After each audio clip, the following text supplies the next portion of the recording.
Olá, seja muito bem-vindo, muito bem-vinda à TV Otimista. Você acompanha a partir de agora o programa Eleições 2024. O convidado de hoje é o presidente nacional do PDT, deputado federal André Figueiredo. Quais as expectativas do PDT para as eleições municipais no Ceará? Como as disputas políticas interferem no dia a dia da população?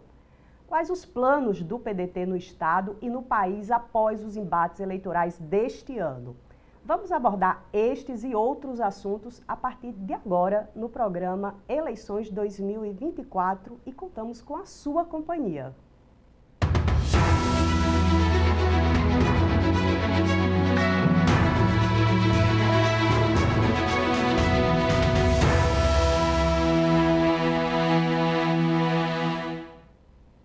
André Figueiredo é advogado e economista. O entrevistado é ex-ministro das Comunicações do governo Dilma. André está no 4º mandato como deputado federal e ele é o presidente nacional do PDT. Participam do programa aqui no estúdio o diretor de jornalismo do Grupo Otimista, jornalista Erivaldo Carvalho, e remotamente o diretor institucional do grupo, jornalista Paulo César Noronha. Olá, deputado, seja muito bem-vindo, muito obrigada por sua disponibilidade para participar do programa. E eu queria iniciar falando sobre a situação do PDT após o rompimento de uma aliança muito bem sucedida com o PT e com outras agremiações partidárias aqui no Estado. E, claro, houve aí uma migração de vários quadros políticos importantes do PDT, de muitos filiados. Como o partido está se organizando nesse momento para as eleições, para tentar conseguir emplacar o maior número de candidatos e ter essa posição privilegiada novamente no cenário estadual? Bem, bom dia, Michele, bom dia, Erivaldo, meu querido amigo de Santo Inácio, PC Noronha. Para a gente é um prazer muito grande, mais uma vez, estar aqui na TV Otimista e dizer que nesse momento, onde estamos há pouco menos de 2 meses do primeiro turno das eleições, é fundamental que possamos ter esse espaço de diálogo com a população cearense. Então, o PDT, como você bem colocou, passou por um processo bem traumático. Ninguém pode dizer que o ano de 2022, notadamente o 2º semestre, depois que escolhemos o nosso candidato Roberto Cláudio. Posteriormente, no decorrer de todo o ano de 2023, nós passamos por embates que não foram agradáveis. Mas estamos num processo de depuração. O PDT, evidentemente, sofreu perdas, mas às vezes eu digo que a gente não perde o que a gente nunca teve, porque nós somos, evidentemente, o maior partido do Estado, com a entrada do grupo do senador Cid. Mas, ao mesmo tempo que ele entrou e trouxe muitos prefeitos e candidatos, ele também os tirou, como já tinha feito em vários outros partidos na sua trajetória política. Quem ficou para trazer qualidade ao partido. Nós temos hoje um partido menor em termos de prefeitos, mas temos lideranças absolutamente notáveis. Nosso companheiro Ciro Gomes, o ex-prefeito de Fortaleza, Roberto Cláudio, o prefeito Sarto, e inúmeros prefeitos e prefeitas, vereadores e vereadoras, a maior composição da Câmara de Vereadores de Fortaleza. Então, o PDT não é um partido, digamos assim, minúsculo. É um partido que está depurado, não tem aquele inchaço que tinha até o final de 2023, mas tem, sim, grandes quadros e a nossa expectativa é que o processo eleitoral que teremos no dia 6 de outubro possa apresentar um crescimento em relação ao quadro que hoje temos. Na verdade, o PDT ainda é o partido que mais administra cearenses em termos municipais, por conta da nossa capital. Erivaldo. Presidente, o PDT é aliado em Brasília do governo Lula, é da base, né? E aqui disputa com o PT, né? E há, obviamente, uma modulação do discurso, né? Lá na capital federal e aqui em Fortaleza, especificamente. Eu queria fazer uma pergunta subdividida em 2 pontos. Primeiro, como administrar essa aparente incoerência no discurso de Brasília e aqui em Fortaleza? E ponto 2, o eleitor, o personagem central do processo político, o cidadão, ele entende esse tipo de incoerência, aparente incoerência, presidente? Evaldo, a gente tem que separar, nós estamos falando de eleições municipais. Se fôssemos apelar para a coerência, nós diríamos que o PT não deveria lançar candidato na cidade, na principal cidade que um aliado seu administra. Eles fizeram isso em Recife. Em Recife, eles não lançaram candidato, estão apoiando o João Campos, e nós esperávamos que isso pudesse se repetir em Fortaleza. Nem de longe isso aí foi cogitado por eles. Né? E aí a gente sempre coloca muito claro que é uma característica do PT o hegemonismo, eles querem tudo. Isso é fato. Né? Então nós temos hoje, aqui na capital de Fortaleza, o principal reduto eleitoral do PDT, a principal capital, a principal cidade que o PDT administra no Brasil. Mas, enfim, o jogo está sendo jogado. Né? Nós não vamos aqui lamentar. Nós aderimos ao Lula no segundo turno, 2 dias depois do primeiro turno. E o presidente Lula chamou o nosso, então, presidente nacional, hoje licenciado Carlos Lupe, para ser ministro da Previdência. Nós sempre tivemos o mesmo campo. No governo Bolsonaro, éramos da oposição. Né? No governo Lula, acreditamos no projeto. Apesar de termos alguns, digamos aqui, alguns senões. Né? Mas, lógico que bem melhor do que o governo que o antecedeu, está sendo. E isso nós queremos deixar muito claro. Não necessariamente o projeto que hoje está no governo federal é o projeto dos nossos sonhos. Não é. Mas é o projeto necessário hoje para a defesa da democracia e para uma transição depois de 4 anos de um retrocesso historicamente nunca visto. Né? Nós tivemos aí atentados, tentativas de atentado à democracia, colocações absolutamente absurdas em relação à maior crise dos últimos 100 anos humanitária que tivemos no mundo, né? E o Brasil estava na contramão disso tudo. Mas, enfim, em termos de coerência, o PDT mantém a linha dele.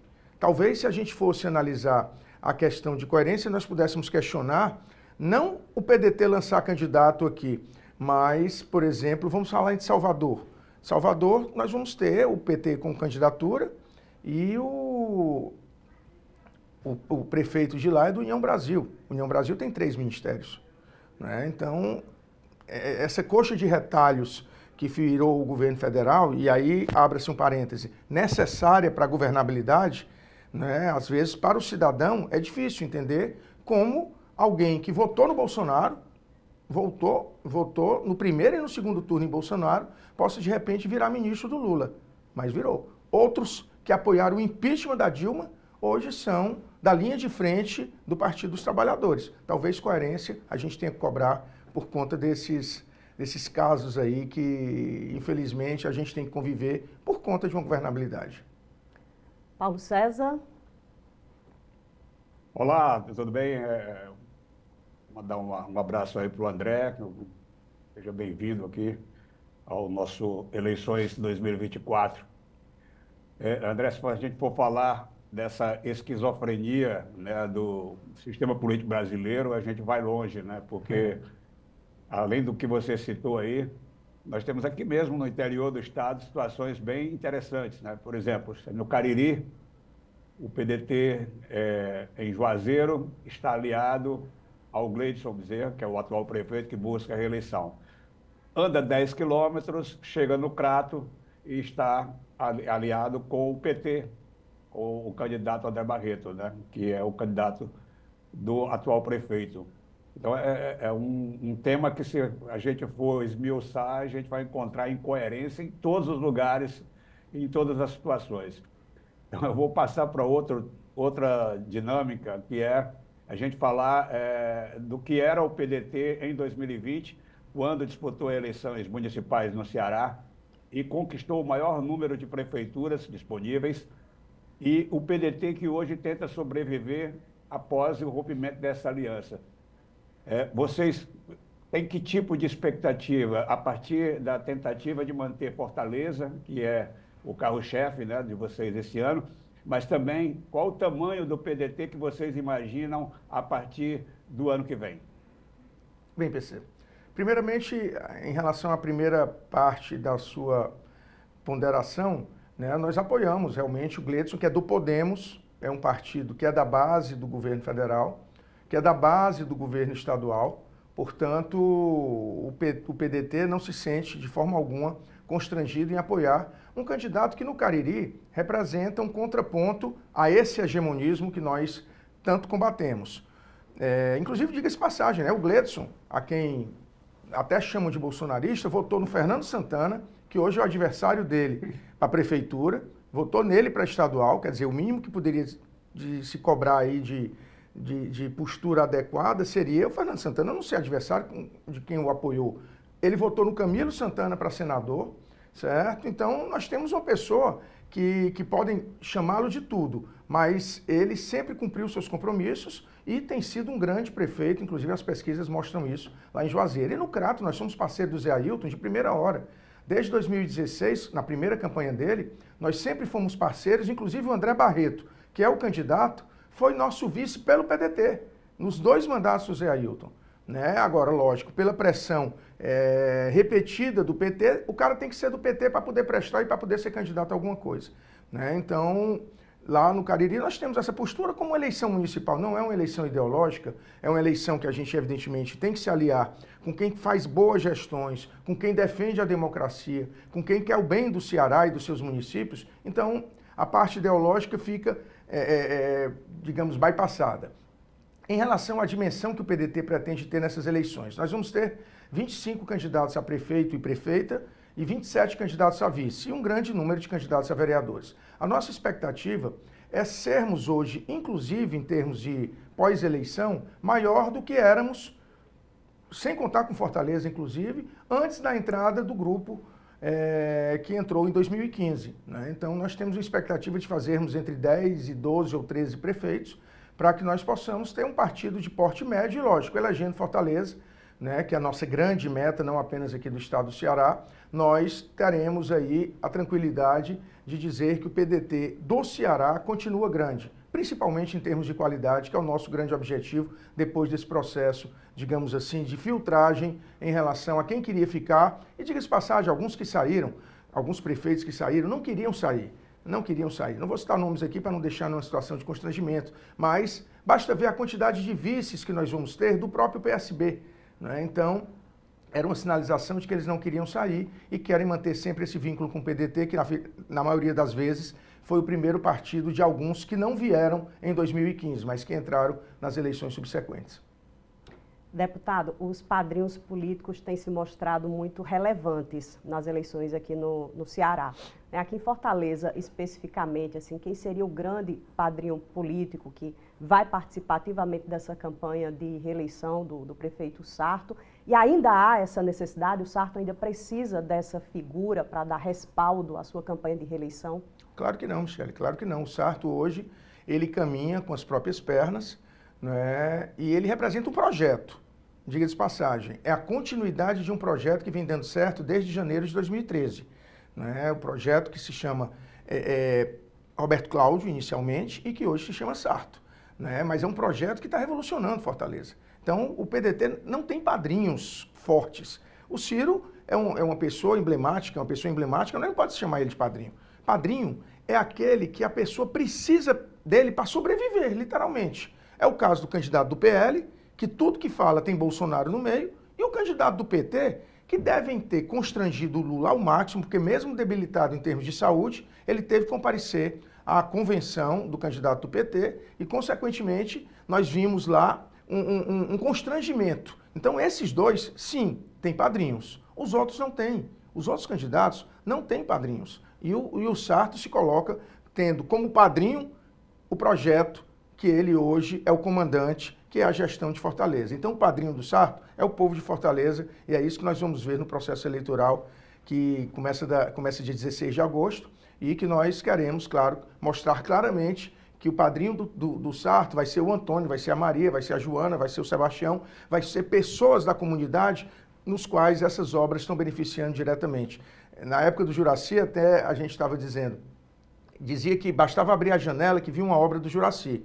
Agora, com o Sarto, não precisa nem sair de casa, porque você tem um passe livre estudantil beneficiando e trazendo uma folga orçamentária para que as famílias possam trazer mais comida para casa, né? Nós estamos aí vendo que essa economia em termos de passagem de ônibus é algo significativo na vida de inúmeras famílias. Nós temos aí a maior geração de emprego e renda. Fortaleza é a cidade que mais gera emprego no Nordeste todinho. É o maior PIB do Nordeste.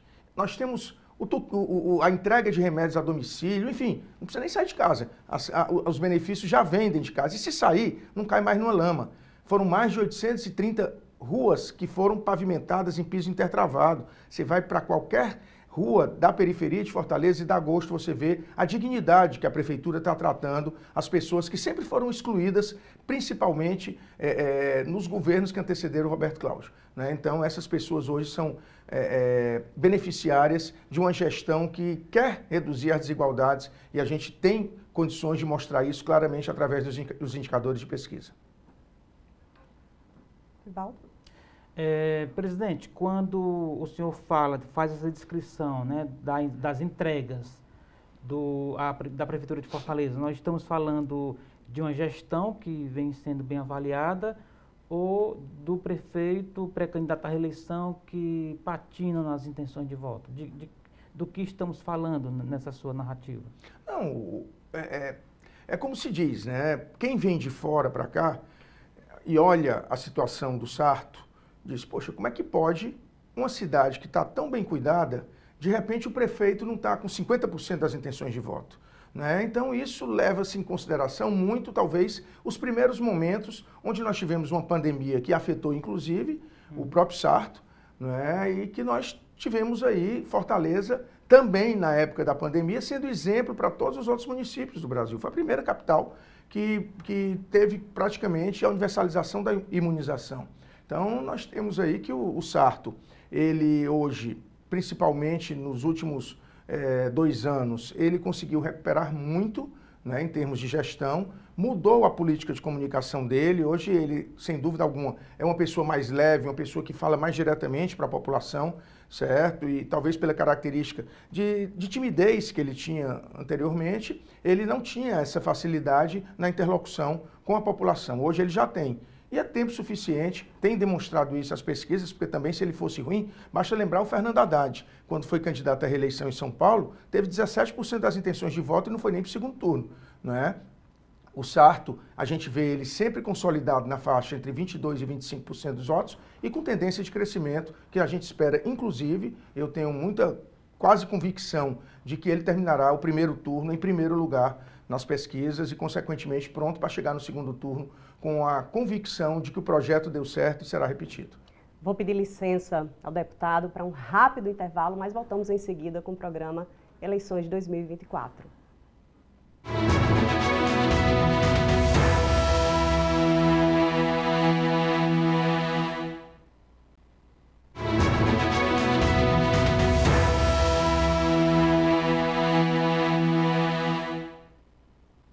Olá, já estamos de volta com o programa Eleições 2024. Hoje entrevistando o deputado André Figueiredo e eu já passo a palavra para o jornalista Paulo César Noronha. Deputado, eu queria retomar o ponto anterior, na pergunta do Erivaldo, e relembrar que ao longo dos últimos meses, né, a gente sempre observava que nas pesquisas eleitorais a pontuação do Roberto Cláudio, do ex-prefeito Roberto Cláudio, sempre foi mais expressiva, ele se mostrava um candidato mais competitivo do que o atual prefeito Sarto. Em algum momento, eu pergunto, vocês chegaram a cogitar emplacar a candidatura de Roberto Cláudio para atender essa demanda da pesquisa? E outra, o senhor falou aí da transformação do prefeito Sarto dos últimos 2 anos para cá, principalmente na questão da comunicação com o público. Muita gente gosta, dá valor ele nas redes sociais, aquele perfil bem engraçado, bem jovial, mas tem quem também faça crítica, porque isso parece muito forçado. Até que ponto você enxerga essa mudança de comportamento do Sarto na comunicação e se você já tem retorno, em termos de pesquisas internas, que todos os partidos têm, dessa nova postura dele na comunicação? Bem, PC, em relação à primeira parte da sua pergunta, o que eu tenho a dizer é que, de forma alguma, nós pensamos em substituir o Sarto, teria necessariamente que partir dele, e ele nunca demonstrou essa vontade de não ser candidato à reeleição, bem como o próprio Roberto Cláudio descartava por completo a possibilidade de vir a disputar com o Sarto, até porque reconhecendo que o Sarto hoje representa muito bem esse projeto que foi dado início através da gestão dele. Então, isso aí não foi cogitado e nós sempre tivemos a convicção que o Sarto se recuperaria, como está se recuperando. Como você perguntou, as pesquisas já mostram, mas não precisa nem pesquisa. Quando eu rodo todo o interior do Ceará, é unanimidade as pessoas chegarem a dizer, impressionante como a comunicação do Sarto melhorou, como ele está mais solto, como ele está mais alegre, e isso faz com que, evidentemente, reverbere nas pessoas esse sentimento. Então, as pesquisas já mostram claramente uma tendência de alta do Sarto, isso vai ser apresentado, inclusive nas próximas pesquisas que eventualmente forem divulgadas, nas nossas internas a gente já vê um crescimento, evidentemente não exponencial, mas um crescimento permanente que faz com que a gente tenha, como eu disse, a convicção de que a gente vai para o segundo turno em primeiro lugar, certo? Tem alguns otimistas que acham que a gente ganha no primeiro, mas acho que vai ser uma eleição disputada entre os 4 e talvez pareça muito com 2012. Nós tivemos 4 candidatos muito competitivos, então nós deveremos ter a repetição das eleições de 2012 em termos de competitividade, mas a gente, diferentemente de 2012, a gente tem um projeto a ser dado sequência com o prefeito candidato à reeleição. Por isso que nós estamos extremamente otimistas. Deputado, em relação à desinformação, às fake news, às deepfakes, como que o senhor, enquanto parlamentar, tem acompanhado essa discussão? O Congresso ainda é moroso em relação a esse debate? A regulamentação já deveria ter sido pensada, proposta, votada pelo Congresso, para que realmente nós tivéssemos eleições aí em que o eleitor tivesse uma informação mais segura, em que não houvesse tanta enganação, tanta tentativa de manipulação de informações? Bem, Michele, nós já tentamos por diversas vezes votar o PL das fake news e a ala bolsonarista não aceita. E conseguem obstruir, conseguem mobilizar boa parte de uma população pela desinformação, ou seja, eles não querem aprovar leis que atrapalhem a estratégia política deles, que é baseada na mentira, né? Baseada em desinformação da população. Digo isso porque eu sou relator do projeto de lei que regulamenta o streaming, que são essas plataformas de audiovisual, Netflix, Amazon Prime, Globoplay, e de repente, nós queremos, através dessa regulamentação, que se a gente assiste Netflix, você vai ver seriados franceses, coreanos, espanhóis, maravilhosos. Brasileiros é a coisa mais difícil do mundo. Por quê? Porque não existe um incentivo. Então nós fomentamos que o Condecine pudesse ser isento para aquelas empresas que tivessem, aquelas plataformas que tivessem mais de 50% de conteúdo nacional. Isso beneficia todas as empresas de radiodifusão do Brasil, que têm plataforma de streaming dentro do seu portfólio. Aí apelidaram de PL da Globo, que a gente estava dizendo que era o PL da Globo. E isso repercutiu na população de uma maneira que eu recebi mensagens de pessoas que eu julgava, inclusive pessoas conscientes, que dizem, rapaz, como é que você está votando o PL da Globo? Eu disse, PL da Globo, você leu o projeto, pelo menos, né? E nós vamos votar isso aí, nós vamos votar porque nós vamos aprovar, que é indispensável para a indústria do audiovisual. Então, assim como foi dentro de um processo que, em tese, deveria ser aprovado de uma maneira muito fácil, pior ainda foi com o PL das fake news, dizer que era o PL da censura.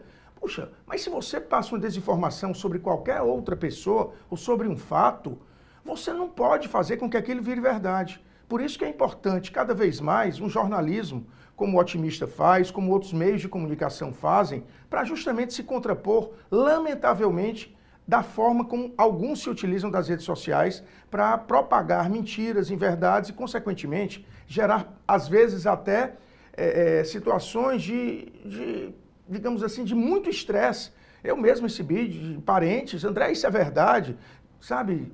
Às vezes são mentiras tão escabrosas que a gente às vezes chega assim, poxa, como é que as pessoas acreditam que isso minimamente é verdade? É porque uma mentira dito repetidas vezes acaba virando verdade no imaginário de algumas pessoas, né? Então é por isso que a gente tem que combater, você tem toda a razão, nós temos que regular tanto a questão das fake news como a inteligência artificial, para evitarmos perfis falsos, deepfake.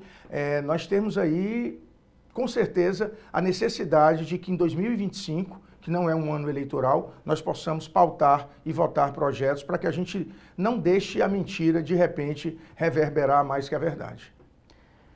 Presidente, a propósito de desinformação, fake news, etc., esse processo, esse fenômeno mundial é o querosene aqui no Brasil da polarização, né? Porque há realmente esse processo em ambos os polos. É ingenuidade a gente achar que fake news é um privilégio ou uma jabuticaba de algum polo político, né? Acho que todo mundo usa um pouco dessas armas, uns mais, outros menos, né? Mas aí, vinculando aqui com o processo eleitoral em Fortaleza, isso sendo um oxigênio dessa polarização, essa polarização nacional desembarcando em Fortaleza, onde temos um candidato do PT, de Lula, e um candidato do PL, de Bolsonaro, se esse desembarque, se a disputa em Fortaleza tiver esse tom, qual é a mensagem que isso passa para o PDT, que vai ficar ali entre um polo e outro, tentando discutir a cidade? Qual é o tamanho desse desafio para a candidatura à reeleição do prefeito Sarto, presidente? Valdo, como eu disse anteriormente, é uma eleição municipal. Então a vida das pessoas está sendo muito mais pautada do que uma eventual polarização ideológica que está em Brasília, que está talvez no patamar mais alto da disputa política, né? Então, basta a gente ver quais são as capitais que o PT disputa. Eles estão dizendo que a principal capital é Fortaleza, porque em São Paulo é o PSOL, é o Boulos. Estão dizendo que é Fortaleza. Aí você vê a fragilidade que o PT tem hoje em termos de candidaturas nas capitais, porque o candidato deles aqui é o quarto colocado atualmente. Então, eles estão muito frágeis. O PL da mesma forma. O PL não tem candidaturas robustas e na maior parte dos municípios brasileiros não teve nada. Os partidos, na época bolsonarista de 2020, não ganharam nada. Então não é uma eleição. A eleição municipal não é uma eleição ideológica, é uma eleição de avaliação da gestão. Por isso que nós temos a convicção de que o Sarto ele não está dentro desse processo de polarização que, diga-se passagem, interessa a ambos os lados. Né? Eles se retroalimentam da polarização. Então, para o Lula é importante o Bolsonaro estar na linha de frente, porque ele acha que o Bolsonaro é mais fácil de ser batido. E o Bolsonaro também, com o PT na linha de frente, eles sabem que é o espaço para representar o antipetismo. Olhando para 2026, não? Também. Já olhando para 2026. Porque não existe um projeto por parte do bolsonarismo, por exemplo, os municípios brasileiros. Existem pessoas que reverberam, às vezes, as bobagens que eles falam, e isso repercute na população. Então, eu acho que, inclusive, tanto o candidato do PL quanto o candidato do PT devem crescer um pouco, talvez desidratando o candidato, o Wagner, né?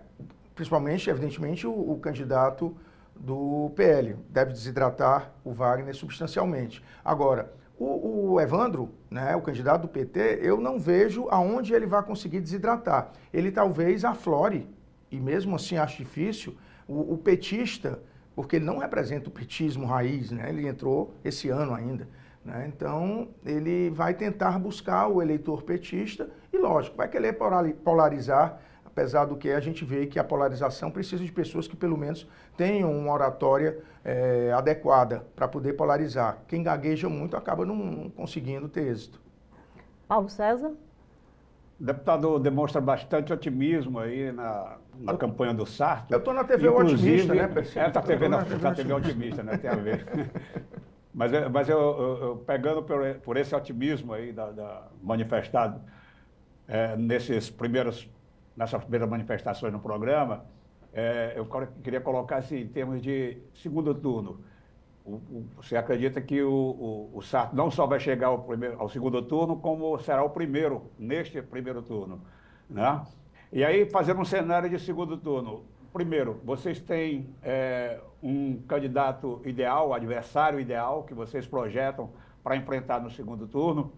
E, segundo, em sendo, por exemplo, o Evandro Leitão é um tipo de disputa, né? Que vocês estão mais ou menos no mesmo campo. O PDT também é centro-esquerda, assim como o PT. Então, a disputa seria pelo voto do outro espectro, né?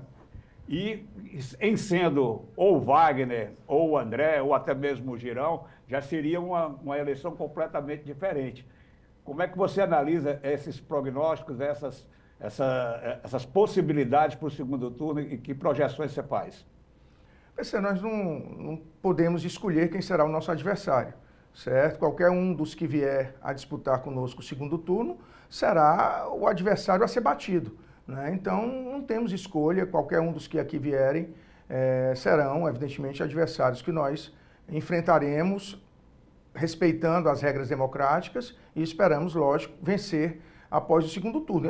Diga-se passagem, eu não descarto, aí é ser otimista mais ainda, que a gente possa ganhar até no primeiro, mas vamos trabalhar com a tese do segundo turno, né? Quem não passar no segundo turno, nós vamos procurar, lógico que nós vamos procurar, nós não queremos aqui termos o purismo de dizer, eu não quero o voto de A, de B e de C. Brizola sempre dizia que na boleia vão aquelas pessoas que aderiram em um primeiro momento ao nosso projeto. Na carroceria cabe todo mundo. Então vamos trabalhar nessa perspectiva de que, em indo para o segundo turno, na primeira colocação, nós teremos aí a necessidade, lógico, de buscarmos os eleitores que escolheram outros candidatos que não foram para o segundo turno. E esses eleitores serão indispensáveis para a definição de quem será o próximo prefeito de Fortaleza. Deputado, pensando nessas possibilidades aí, nesses cenários para um segundo turno, vocês ficariam confortáveis, por exemplo, em caso, né, do Sarto conseguir chegar a esse segundo turno, de ter no palanque o PT com o Evandro Leitão? Por exemplo, eu fico imaginando a situação dos irmãos Cid e Ciro, eles estariam no mesmo palanque nessa possibilidade do PT não conseguir chegar ao segundo turno? Bem, veja bem, o Ciro vai estar no palanque certamente, né? Quanto ao senador Cid, isso é uma pergunta, evidentemente, que tem que ser direcionada a ele, haja vista que o PSB coligou com o PT, e o senador não foi para a convenção do PT, né? Então, nós temos aí uma certeza, o seguinte, nós vamos atrás desses eleitores. Nós vamos atrás dos eleitores que não tiveram seu candidato chegando ao segundo turno. Se eles vão ou não subir no palanque, é uma decisão pessoal deles, certo? Então, nós temos aí, repetidas vezes, um processo eleitoral de primeiro turno. Brizola mesmo, em 89, o processo do primeiro turno foi muito traumático. Para a gente subir no palanque do Lula foi muito difícil em 89, mas subimos, pelo bem do Brasil. Brizola até tem aquela máxima dele, dizia que tem que engolir um sapo barbudo, né? Então, ele subiu no palanque pelo bem do Brasil. Nós esperamos, evidentemente, que o mesmo aconteça com aqueles que não forem para o segundo turno pelo bem de Fortaleza. Há um certo rancor do partido em relação ao senador Cid Gomes? Não, de forma alguma. Ele seguiu o caminho dele e a gente segue o nosso. Ele é uma pessoa, eu considero, um dos maiores governadores que o Ceará já teve. Ele, juntamente com o ex-senador Tasso Gereissati, considero que foram os dois melhores governadores que o Ceará já teve. Presidente, nas eleições estaduais, o então candidato do PDT ao governo do estado teve uma votação que deixou alguns surpresos, né, em terceiro lugar, aqui em Fortaleza, etc. O que esse resultado depõe para a candidatura à reeleição do Sarto? Hoje, o Roberto Cláudio é um bom cabo eleitoral para o atual prefeito? Excelente cabo eleitoral para o prefeito. As pesquisas mostram isso, Erivaldo. E também, se você entrar num táxi, num Uber, em qualquer canto, você vai ver o respeito que o Roberto Cláudio tem. A grande questão de 2022 é que houve uma saída de 4 anos de muito trauma da população, especialmente no Nordeste. Diga-se de passagem, o Nordeste deu a vitória ao Lula, né? Então, essa polarização fez com que, principalmente no interior do estado, você tivesse o candidato que era apoiado pelo Lula quase como um deus, né? No interior do estado. Porque aqui em Fortaleza, quem ganhou não foi o candidato do Lula, né? Foi o Wagner. Então, nós temos aí que Fortaleza, ela não necessariamente tende a essa polarização. Não tende. Então, é por isso que eu coloco claramente que a gente pode sim esperar com que o Sarto, apoiado pelo Roberto, pela gestão do Roberto, pelo projeto que Roberto e Sarto representam, isso possa repercutir positivamente no imaginário da população e, consequentemente, ver o que é que a gente vai mudar em time que vem jogando bem, em time que vem entrosado, em time que está trazendo conquistas para a população de Fortaleza. Essa mudança tem que ser para melhor. Então, é por isso que o slogan da gente é: a mudança não pode parar, porque o Roberto teve uma inflexão muito grande aos anos e aos governos que o antecederam. E o Sarto continua nesse processo avançando e ampliando o atendimento tanto em termos de saúde, quanto em termos de educação, mobilidade urbana, enfim, inúmeros requisitos que hoje são positivos em Fortaleza.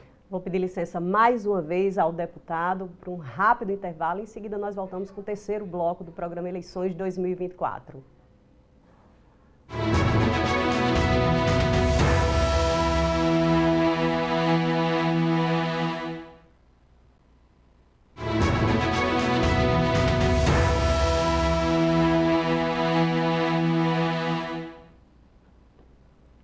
Olá, estamos de volta com o programa Eleições 2024, hoje entrevistando o deputado André Figueiredo. Eu já volto com você, PC. Eu gostaria de abordar o seguinte detalhe, deputado. O prefeito Sarto tem, olhando para as principais candidaturas, a menor envergadura política, né? Não tem muitos aliados, não vai ter muito tempo em TV, mas vai ter, por outro lado, a gestão para apresentar aí como grande trunfo, né? Você acha que é o suficiente para suprir todas as diferenças que tem em termos estruturais e até mesmo de tamanho de campanha? PC, vamos relembrar quando o ex-presidente Bolsonaro ganhou as eleições. Ele só tinha o partido dele e nada mais.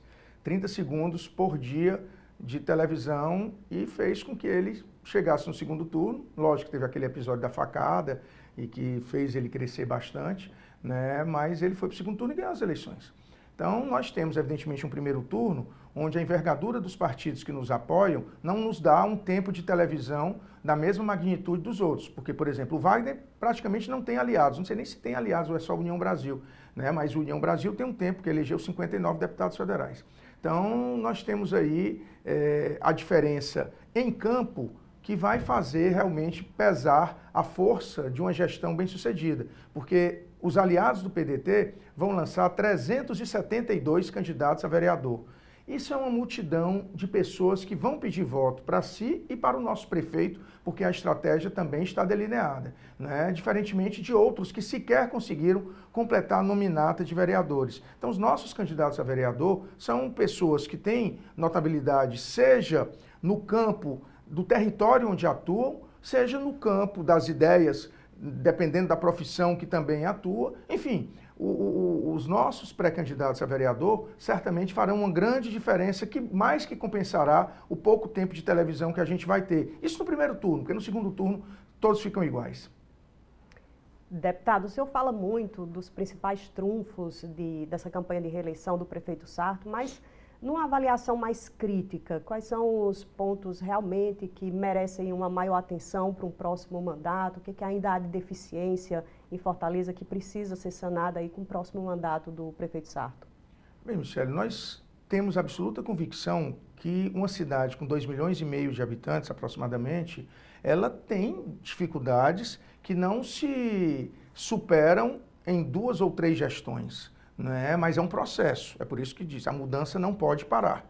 Né? Então, nós temos aí, claro, hoje ainda temos 900 pontos de lixo, eram 1.800 no governo da Luiziane, baixou para 1.200 no Roberto, e nesse primeiro governo do Sarto, já baixamos para 900. Então, o lixo é um problema? É um problema. E aí, eu quero sempre tocar num ponto que o Sarto, e eu vi no debate que recentemente ocorreu com os principais candidatos, que a celeuma em cima da taxa do lixo. A taxa do lixo é uma exigência de uma lei federal, que é o Marco Legal do Saneamento Básico.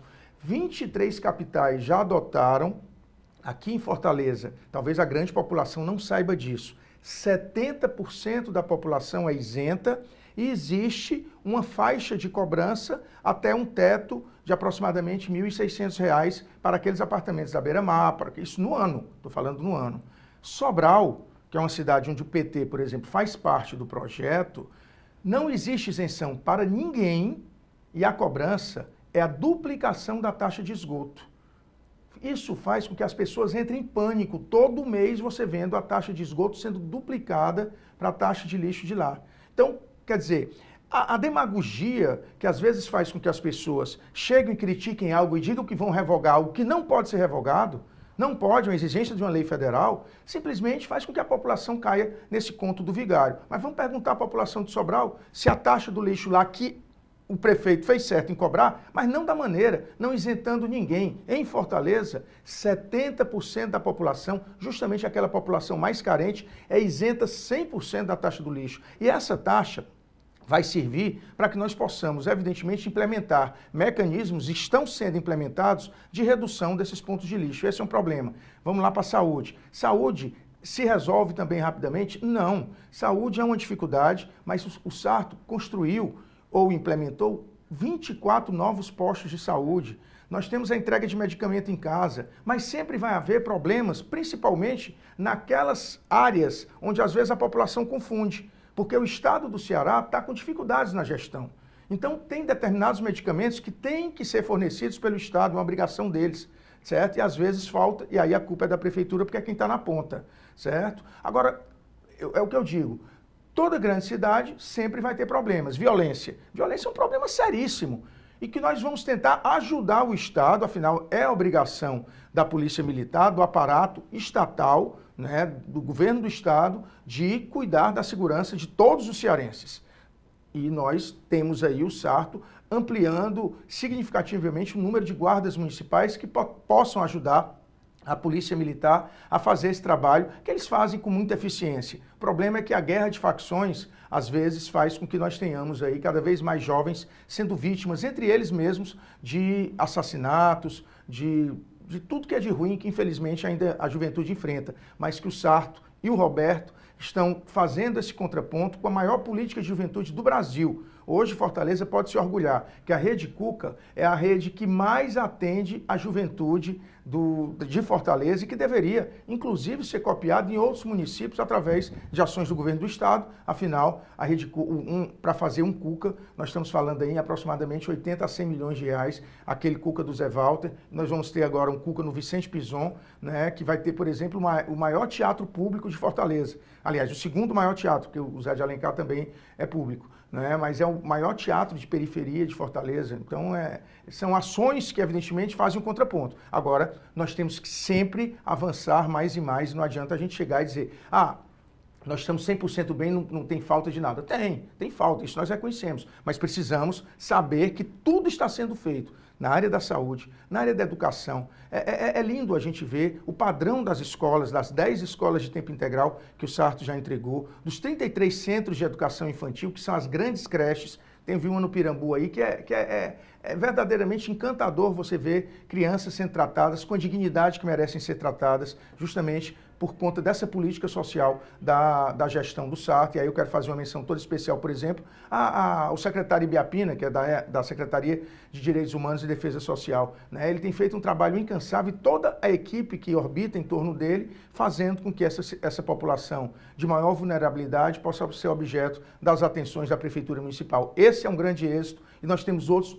muito maiores. Agora, nós reconhecemos que, claro, qualquer gestão, seja de São Paulo, seja do menor município do Brasil, nós temos dificuldades, sempre teremos, mas precisa de um prefeito que tenha coragem de enfrentar esses desafios para que a gente possa fazer os municípios avançarem mais e mais.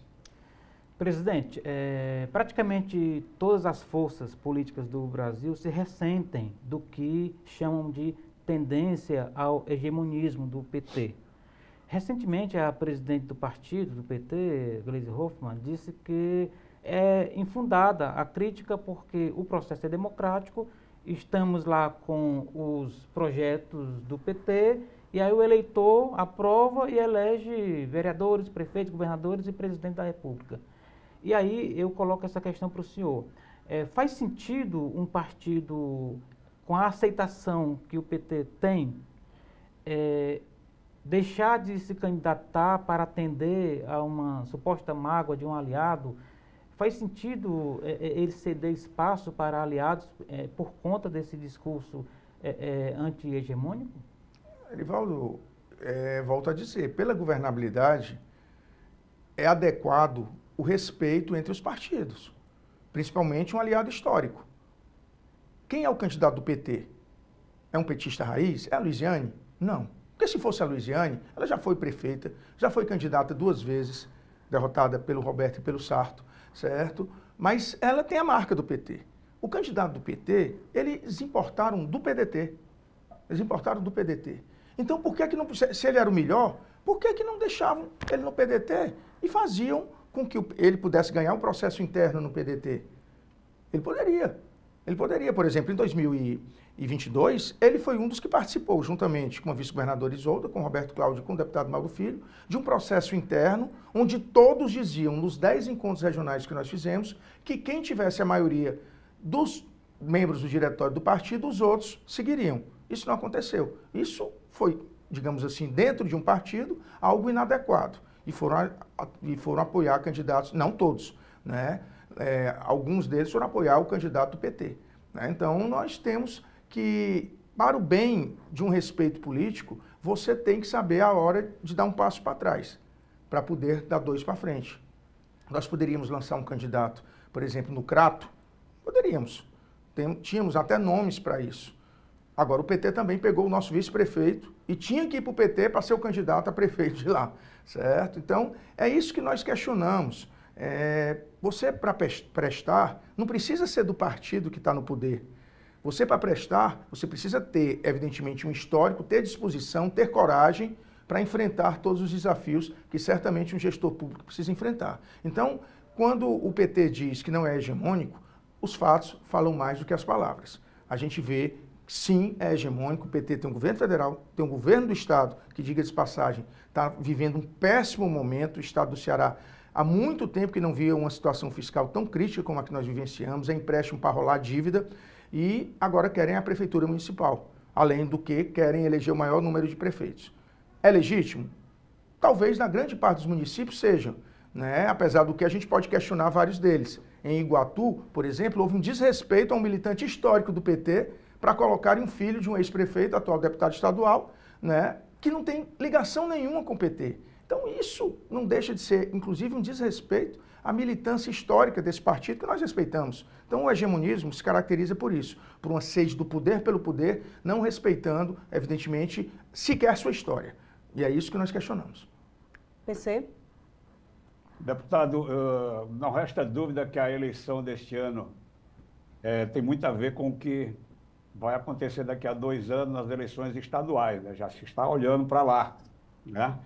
A gente vê que essa cisão do PDT com o PT ainda é algo que ainda gera muitas mágoas, né? Até nas palavras dos 2 lados a gente nota isso. Mas vamos analisar a seguinte possibilidade. Levando-se em conta que o PDT tem um candidato em potencial para governador daqui a 2 anos, que é o ex-prefeito Roberto Cláudio. Obviamente, o PT vai tentar reeleger o atual governador Eumano. Mas se nós tivermos aqui no segundo turno, uma situação de um candidato da direita, seja o Wagner, que seja o André, contra ou o PDT, Sarto, ou o PT, Evandro, o senhor enxerga a possibilidade do PT e o PDT subirem no mesmo palanque, mesmo com a eleição de 2026 já em projeção também? Vejo sim.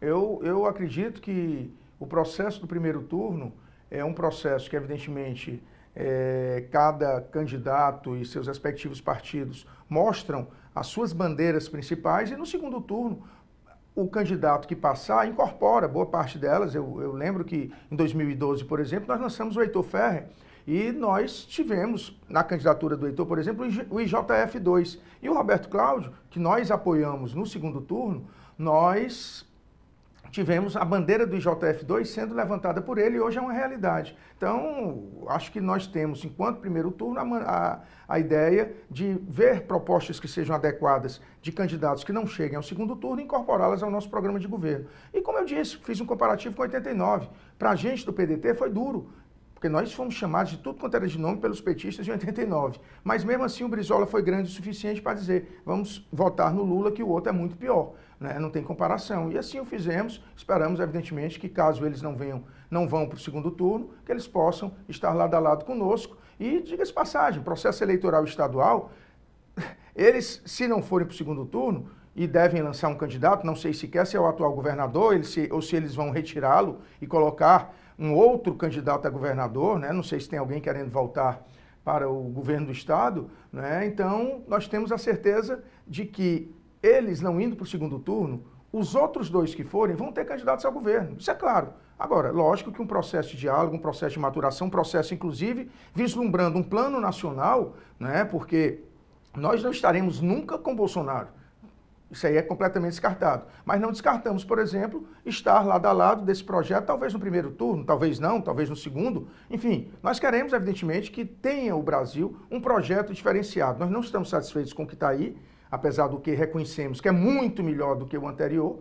Queremos que melhore ainda mais, mas também não podemos nunca deixar de ressaltar que as eleições municipais, elas são o grande alicerce para 2026 e por isso nós queremos construir esse projeto a partir dos municípios que nós vivemos. Deputado, nós queremos agradecer imensamente por sua participação e agradecer, sobretudo, a vocês que nos acompanham no programa Eleições 2024 e até a próxima oportunidade.